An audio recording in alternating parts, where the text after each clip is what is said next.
Hey, Vinings Church, Justin Craig here. Fantastic stuff happening inside and outside the walls of our church. Just couldn't be more proud.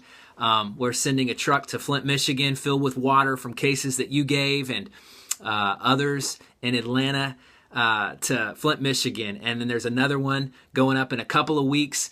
You can go to Costco and get a bunch of water for real cheap from what I understand. So go ahead and go for it. We're going to send another truck up there in a couple of weeks and sent one last week. So fantastic generosity in our church. And then we're sending that Burkina Faso team in a couple of weeks. We're going to build a hangar for those Christians who are already believers in our tribe so that they have something to meet under.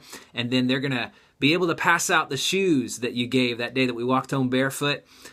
Such an incredible thing. And then all the filters that you guys gave towards, $40 per family to be able to have 10 years of clean water. I think over 250 families inside of our tribe. So unbelievable. And then I'm getting so many questions about Vinings Church 2.0. What is it about?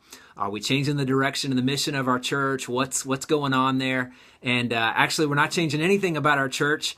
It's going to really feel more like a reboot to some of you and an upgrade to others of you. So we decided to go with a computer title for this series, Vinings Church 2.0. It's an upgrade.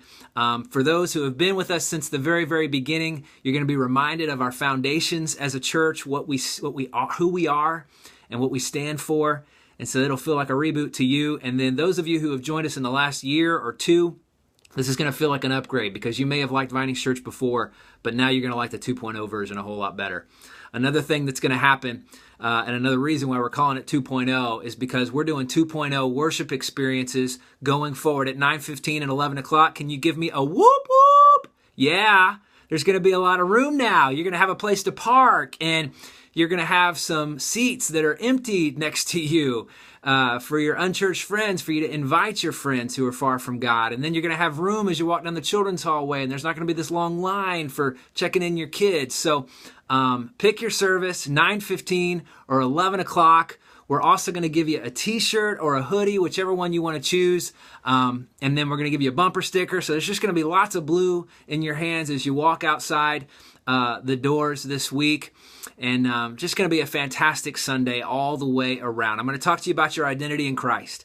As we're talking about our identity as a church, who are you in Christ is going to determine so much of your fulfillment and satisfaction in this life. And if there is a message I could preach over and over and over again, just like the reset button or replay button was pushed in me, and I could preach only one sermon the rest of my life, it's this one: who you are in Christ and what that means for you and your relationship with God and what He says to you as you journey with Him every second of your day, all week long, your identity in Christ. So we'll see you this week at 9:15 and 11 o'clock.